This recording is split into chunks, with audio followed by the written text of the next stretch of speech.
Hello everyone and welcome to Great Deltan. Today we are finally going to make a start on doing some scenery. Over the last 14 months I have laid all the track work, I have done a lot of the track detail, ballasted, weathered, I've made the platforms and I've done a little bit of scenery here and there.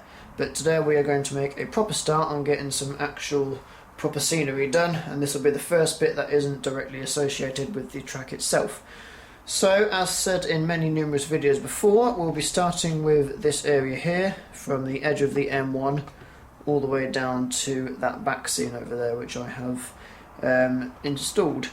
To prepare for this video, I have raised some of the countryside here up to the level of this, because I'm going to be building a retaining wall here, and I want a bit more than what was originally meant to start here. I just wanted that extra length. I've raised this, so it means the M1 has been cut into the countryside as well, and that means there's less of a embankment up here, otherwise it'd be unrealistically high. And I've also inserted that back scene at the back there, which is just a section of the Gauge Master back scene, as you can see, which borders the entire layout. So yes, as said in previous videos, I will be building a raised hillside here with a countryside cutting which will be supported by retaining walls and a sort of birdcage structure which is very lightly based off Roade Cutting in Northampton, which I shall show you a picture of. So I'm going to be using the card kit Metcalf retaining walls for the support for the retaining walls here, mainly because I have a lot of them from the old layout still, all sitting there, which need a bit of TLC, and they'll probably get a bit of weathering because they are quite pristine. And then I've got a couple of kits there which I'm going to build up some new ones. So they're going to line the two tracks, and then I'll be building the hillside out of wood and sort of plaster mould. There'll be a road at the back here, and then I'm going to try and create some sort of illusion that the tracks actually continue a little bit straighter on into the back scene and under the bridge, rather than this unrealistically tight curve here. And the same on this one. So that'll be explained a bit further on, but first job I need to do is build up all of these retaining walls and sort out the ones from the old layout, because as you can see, if I get one, a lot of these have got wood stuck to the bottom of them and bits of ballast and whatnot from the old layout, so they're a bit of a state, but I'm going to try and reuse as many as possible because these kits can get a little bit expensive. They're £9 each and you only get 4 sections, but they are one of the more realistic card kits, so I'm going to be using them. So let's get on with that.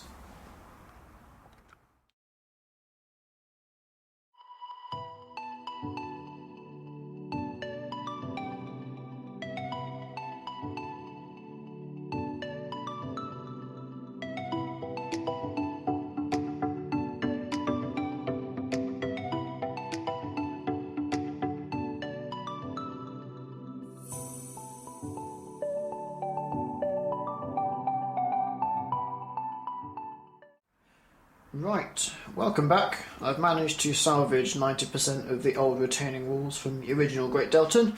Some of them have had some rips here and there, especially to the side of these columns, but a majority of them I will be facing away from most camera angles, so you shan't be able to see any of the ripped card. And when there's a good layer of ballast on, hopefully it will cover all the rips at the bottom of them as well.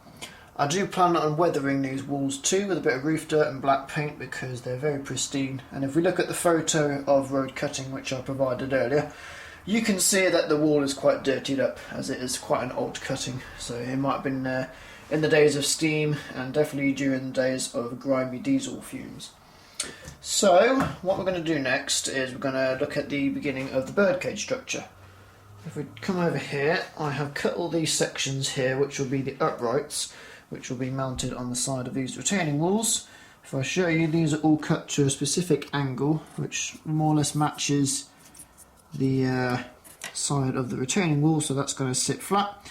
And then these cross beams, once cut to length, will sit like that, and that will make more or less the basis of the birdcage structure. There will be one per piece of retaining wall, so I think we're set for about 14 on each section, which will be quite a decent amount, and it should look good sort of from many different camera angles.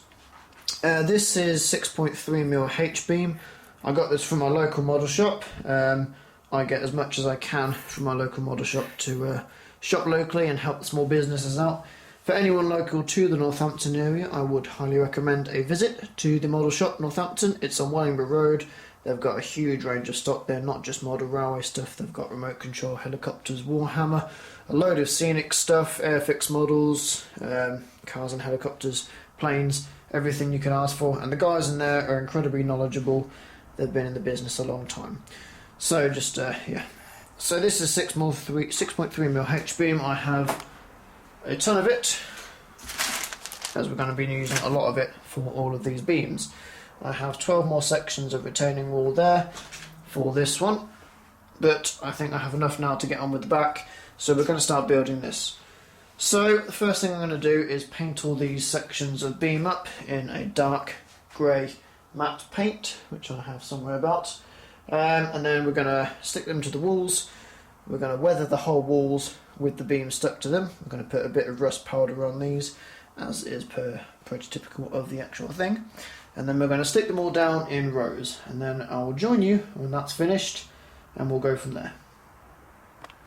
Just quickly, the method of which I've cut these is I've made this little cardboard jig on this bit of board, and each piece is exactly the same angle, same length. I'm just cutting it with a scalpel, as that seems to work quite well. So every piece is the same. Right, so all of these sections are now painted in the dark grey paint, so now we can get them stuck onto the retaining wall sections. We can weather them as a whole, give them a bit of rust powder, and then stick them down where they are going to be situated.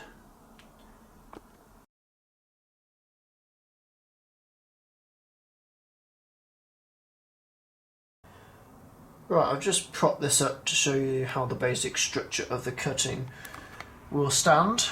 As you can see, the uprights are angled to sit resting against the retaining wall angle, and then the crossbeam will just go over the top. Once all of those are in place, there will also be some beams which run along the length parallel to the track across the top of these beams. So in the end it should look pretty good, and I'm hoping from down here we'll get some nice angles. And what the illusion is supposed to achieve is this cutting will all be covered by these beams, and you won't see this bend go into there. The cutting will continue into the back scene. There will be a bridge, a road bridge over here, which will darken the joint between the back scene and the baseboard. And I'm hoping, from most angles, it's just going to appear as if the the cutting fades off into the back scene, and we won't see that horribly unrealistic curve.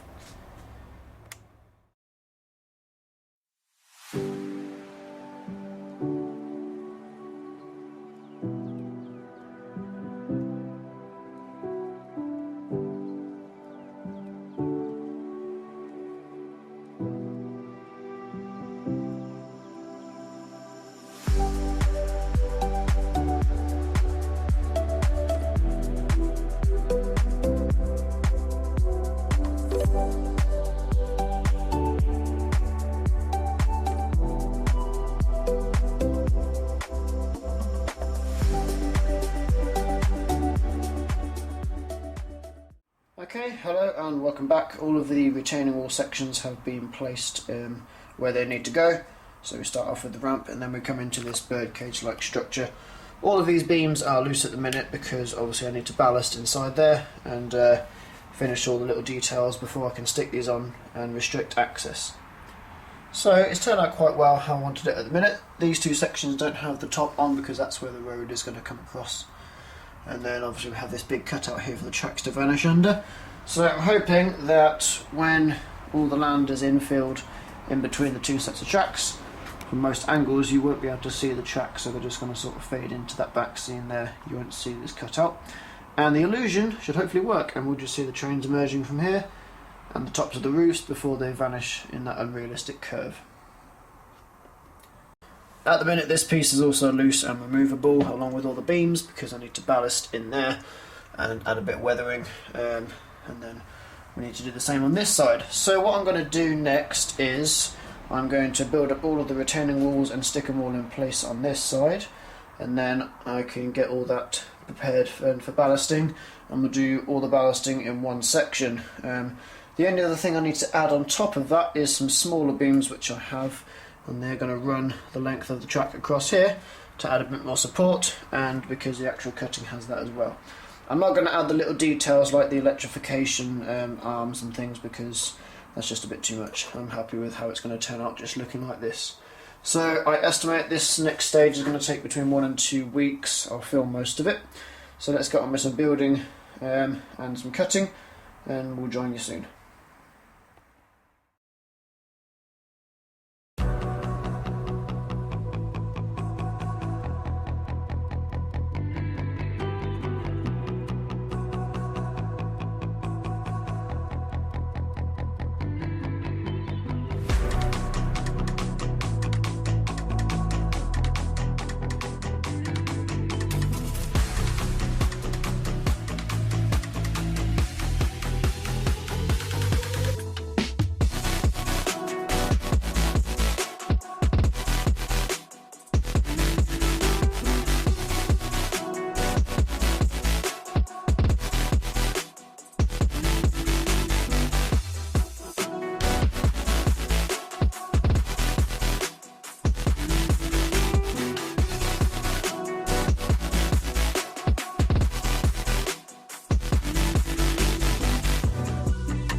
Hello everyone, welcome back. It's been around 2 or 3 weeks since I've last spoke, and in that time the cuttings have both been completed.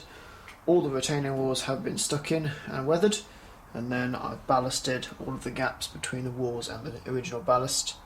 I've weathered it to blend in with the rest of the layout, and I've added some small details like some bushes and a bit of permanent way litter here and there just to add a bit more interest to this scene. And then I've added in the cross beams permanently, and now these parallel beams which run adjacent to the track.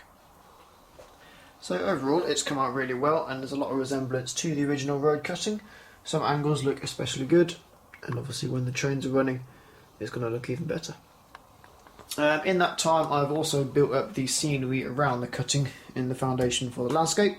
So this is obviously going to be a hillside which is going to just be covered in farmland or overgrowth, and then there's going to be a road at the back there as per the original road cutting. So that's where this next part of the video will take us.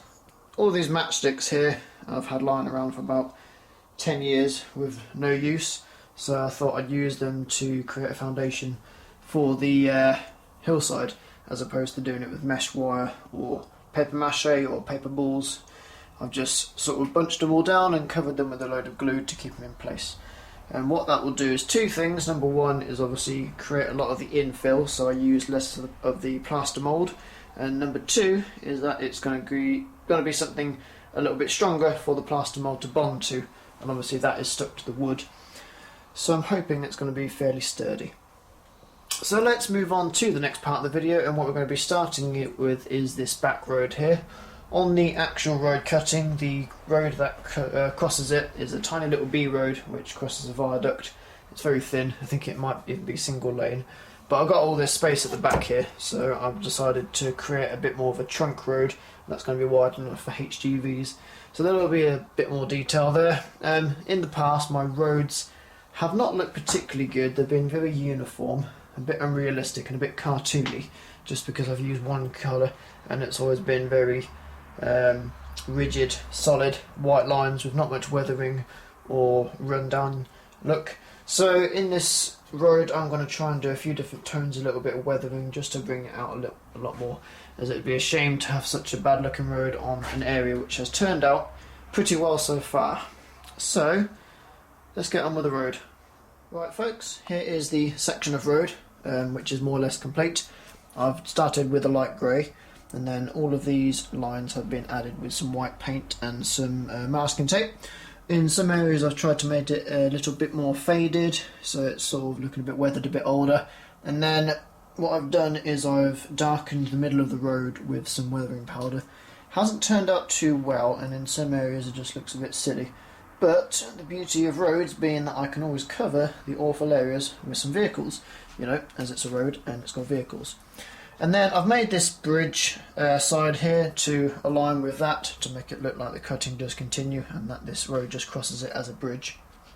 And then we've got a little bit of growth and foliage here and there to finish it off, which is just made from some of these products which I have sitting around, with overgrowth and foliage and grass and everything. There's a million methods out there on the internet, and no matter what I do I can never decide on one to stick to. And in my eyes I'm always going to be comparing it to other layouts, and it's never going to be good enough. So I just thought I'll just try and match what I can with the actual area that I'm trying to model in terms of colours and composition of foliage. So we'll see how it looks when it's all finished, but I've just got some woodland scenic bits which are quite regularly used, and then some static grass for the rest of the area. So we're going to install this road, and then we're going to move on to getting the scenery done with my 10 bags of plaster mould there, which is quite handy stuff. Right, that's stuck in place.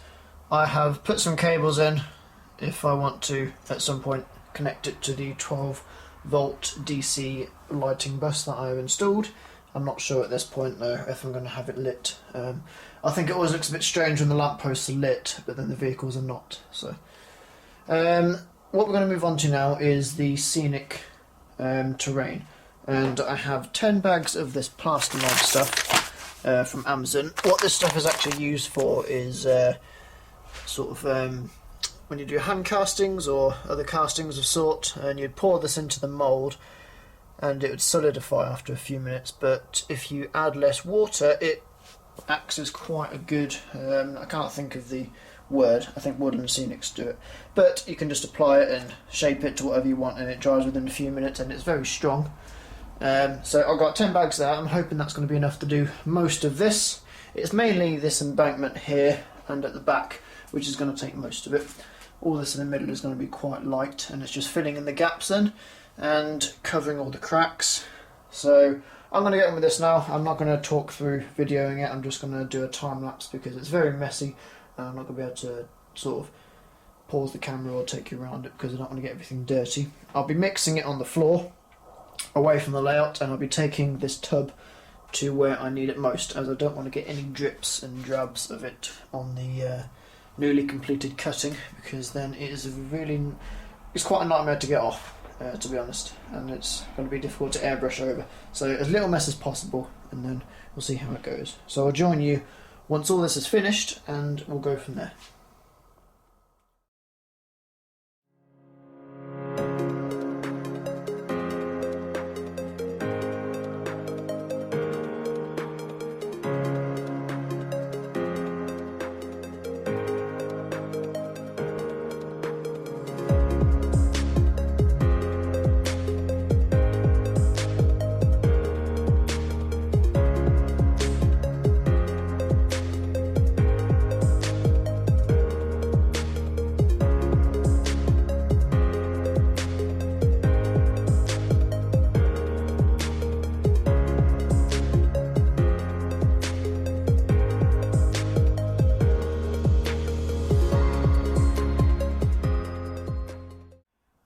Hello folks, welcome back.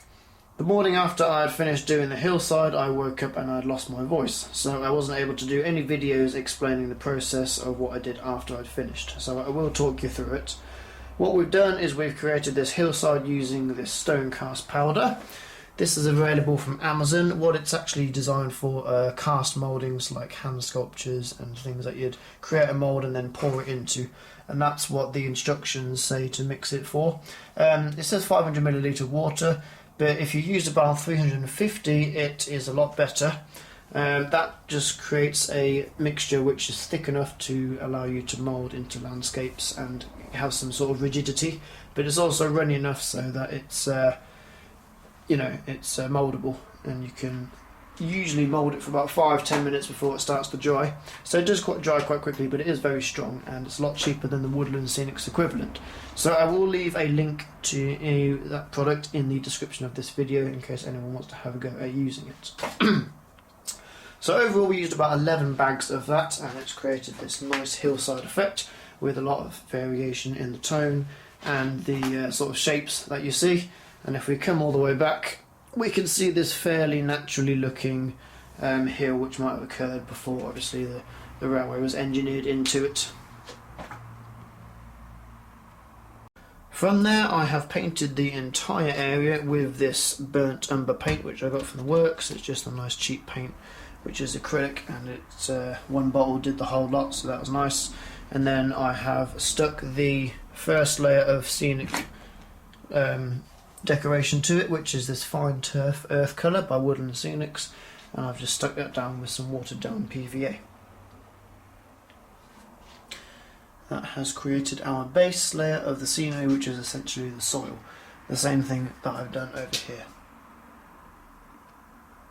So now we move on to the final part of this video, which is just the decoration of this hillside with some static grass and some foliage. This has probably been quite a long video by now, one of the longest I've done, so we are near the end is in sight, and I shall try and keep it as brief as possible. So first things first is the static grass. I have a few different types of static grass which I have accumulated over the years, and I bought these two specifically for this layout. This first one here is just a light green Woodland Scenics static grass, which is about 6mm strand lengths, and that's going to create most of this area, which is just going to be an unmaintained grassland, and obviously there'll be a lot of bushes and things to accompany that. And then this stuff here, which is a nice shorter rich green grass, will be coating this area of which all of this is standing on, and that's going to be the edge of a farmland with some sheep, so it's going to be a bit more maintained, and it's going to be the feed for all the sheep. I've also got this stuff which I mixed up for the last layout, which is quite a nice green colour, and then a bit of that and a bit of that if I find anywhere to put it, just for a bit of variation. Now, applying static grass, I use my static grass applicator by Pico. It's fairly cheap, but it does the job. The only problem is that it comes with one size mesh, which is a bit annoying, as it does tend to allow the strands to gather together and sort of form little bits of string, which end up coming down onto the layout and sticking, so I have to be careful of that. I use small quantities of grass at a time with that, and then that's powered by a 9V QSL battery, and then you've got this nail here which you can either just hold against the glue, or you can stick it into the baseboard to create that polarity difference which attracts the grass and allows it to stand up. And then, where have I put it? Somewhere about, yeah, over here, is just a mixture of watered down PVA glue and a little bit of washing up liquid to allow it to absorb into this landscape here, and hopefully that will create a nice grass effect. So we're going to get on with that now, and that will be the penultimate stage of this layout, part of this layout.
Right, I have run out of static grass to complete the back hillside there.